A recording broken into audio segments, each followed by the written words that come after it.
This scarf. It's the project that never ends. It's a bit like my TBR pile, but with fewer plot twists. Thankfully, while this scarf isn't done, my 2024 reading year is pretty much in the books. 114 of them to be exact, with 35,110 pages and enough stats to make even a casual reader ask, "Are you okay?" Today, I'm going to dive into my reading habits, the trends, the surprises, and the stats that reveal probably more about me than I'd like to admit. We're talking about the authors I couldn't put down, the trends that emerge from my reading choices, and really the nonfiction rabbit holes that I fell down in 2024. And stick around for some 2025 plans because, yes, my plan includes reading all of James Baldwin's works, again for some, and others for the third time. But also, I want to figure out how finances are supposed to work when you're in your mid-40s. Spoiler, no one is talking about this, and they should be. I'm Nick, this is Dr. Cranky Pants Reads, and let me just say, if 2024 has taught me anything, it's that finishing 114 books is a lot easier than finishing one scarf.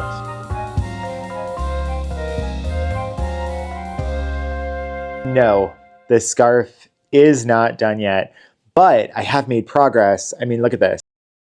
We're not here to talk about knitting. We are here to talk about reading stats for 2024.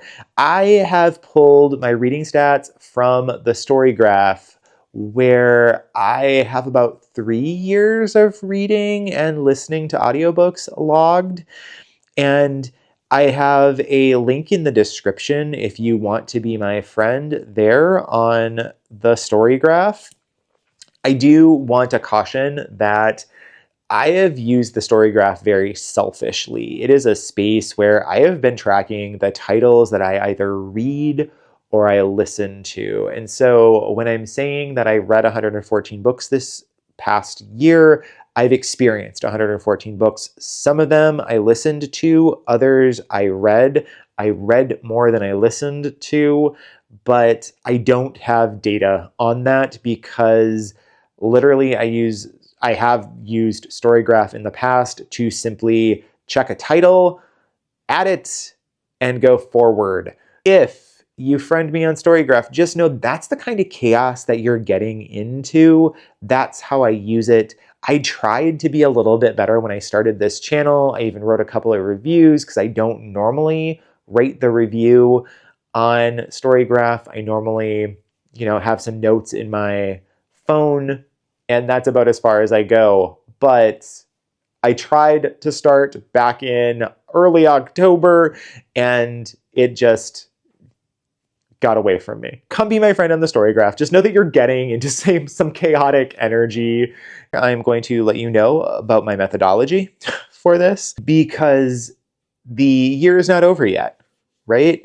So how could I be talking about my year entirely?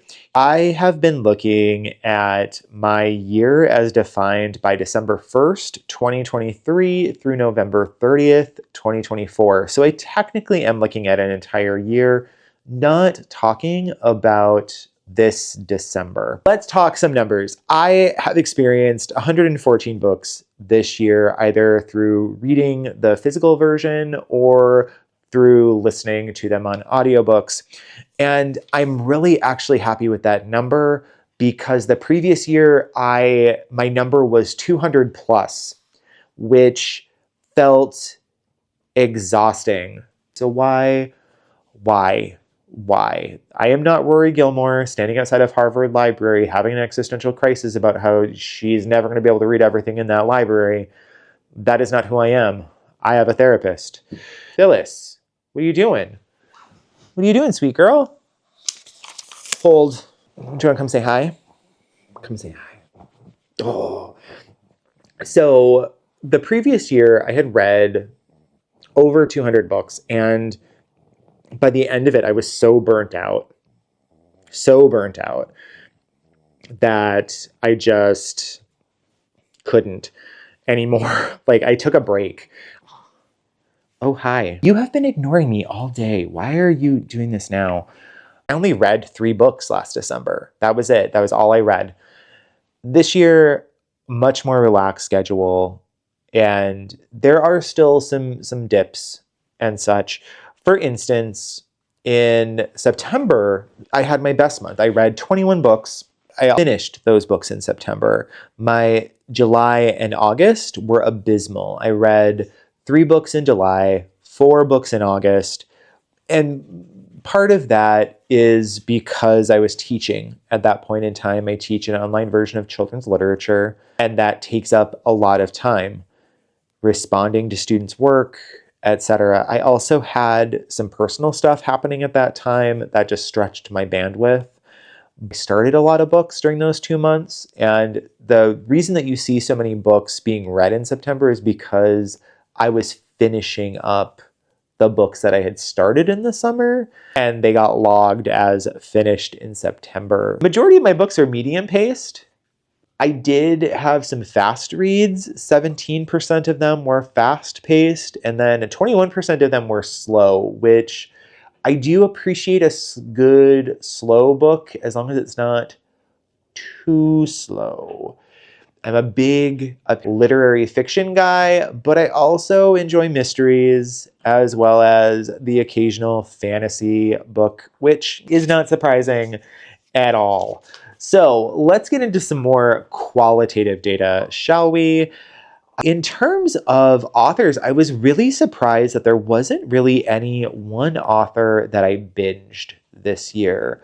Last year, that was not the case. I read pretty much everything Taylor Jenkins Reid had published, partially because I loved the ways in which her books all took place in the same universe, and really loved Carrie Soto and Evelyn Hugo all the way up through.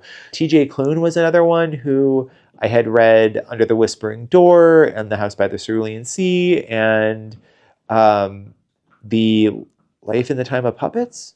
There weren't really any authors that I binged in that same way this year. There were a couple of folks that I came back to quite a few times.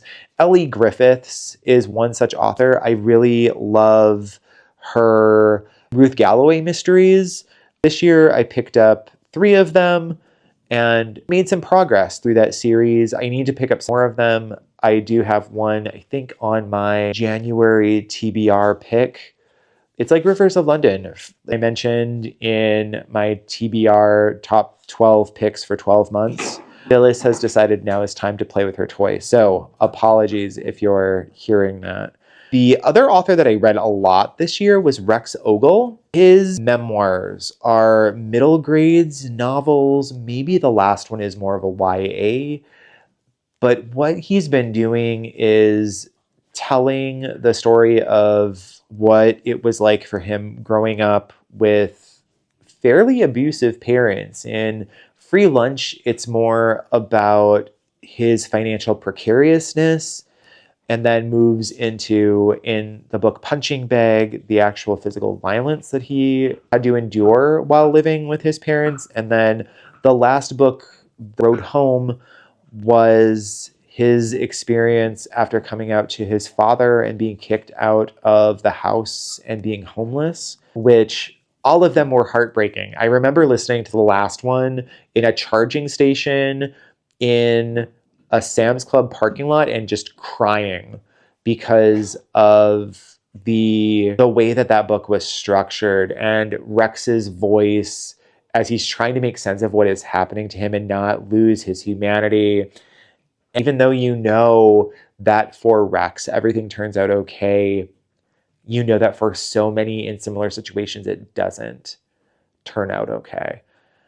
So highly recommended, but trigger warnings. The most I read by any author were 3 titles. And that's okay, because that means that I read a good diversity of books this year. The majority of my books were fiction.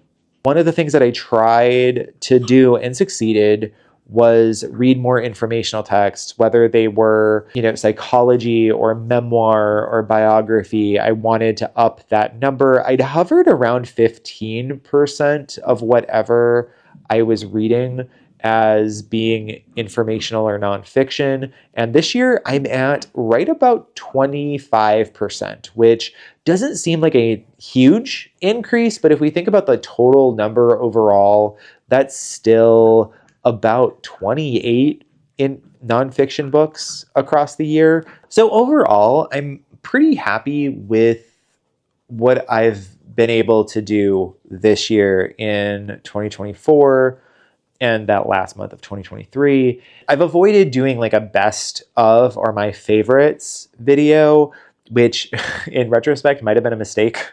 But I do have a series on shorts about my top 24 of 2024, which is all about the top 24 books I read this year. It doesn't necessarily mean that they were published in 2024. I actually don't know how many of them were published in 2024. Maybe not many, if any at all. Let's shift from what I've previously done to what I want to do next. I mentioned in the TBR video that, hi, are you up here now? I mentioned that there were some additional projects that I wanted to take on this year. And one of these inquiry projects really started with this book. This is Begin Again by Eddie Glaude Jr. And it's a book about James Baldwin's relationship to America and how Baldwin's residencies overseas allowed him to take a step away and out of America in order to understand the country in a slightly different way, and how that got reflected in his writing. And what this book made me want to do is to prioritize the reading of Baldwin's work that I have not read yet. So books like No Name in the Street is definitely on my list. Tell Me How Long the Train's Been Gone is definitely on my list. Those are books that are already on my shelves and are ready to go. But over 2025, I want to work my way through as many Baldwin titles that are new to me as possible. So goal number one is to get familiar with Baldwin's entire oeuvre and dig into that. This year was his 100th birthday, but I just couldn't get my stuff together, couldn't get my act together. And sometimes that happens. He doesn't care. Baldwin doesn't care. So second project, find that when you are middle-aged, there is not a whole lot of information about finances for you. You're not young, right? So compound interest isn't necessarily as in your favor as it is when you are young. And you're not getting ready for retirement, trying to optimize everything before you start withdrawing from your accounts. You are in the middle. You are still socking stuff away, but do I know if I'm socking stuff away in the way that I should be? Am I on target to do anything? Like, what should I be doing? When I talk with my financial advisor, and I luckily have a financial advisor I can trust, but I don't always understand conceptually what she's talking about. And it's not that I am suspicious at all. It's not that I'm like, I must build all the wealth. I just want to be okay. Quite honestly, that's all I want. I just want to be okay.